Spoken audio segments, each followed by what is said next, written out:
Hello there, boys and girls, and welcome to Richard's Poetry Corner again. Having already produced renditions of two of the large-scale poems from A. Milne's book, Now We Are Six, I thought it only fair to complete the trio and read out The Knight Whose Armour Didn't Squeak. It also happens to be my favourite poem.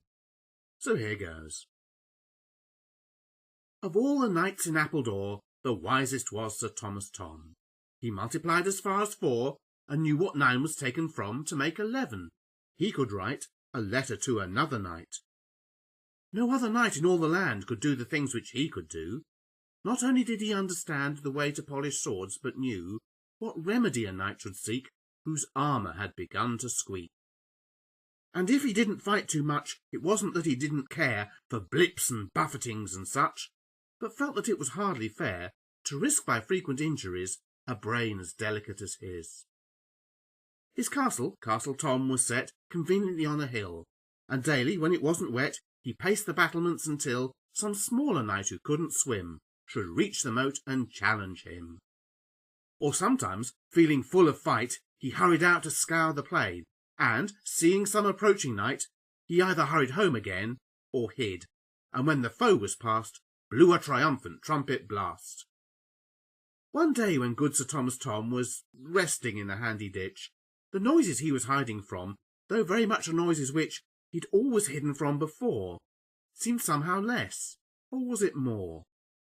The trotting horse, the trumpet's blast, the whistling sword, the armour squeak, these, and especially the last, had clattered by him all the week. Was this the same, or was it not? Something was different, but what? Sir Thomas raised a cautious ear, and listened as Sir Hugh went by. And suddenly he seemed to hear, or not to hear, the reason why this stranger made a nicer sound than other knights who lived around. Sir Thomas watched the way he went. His rage was such he couldn't speak.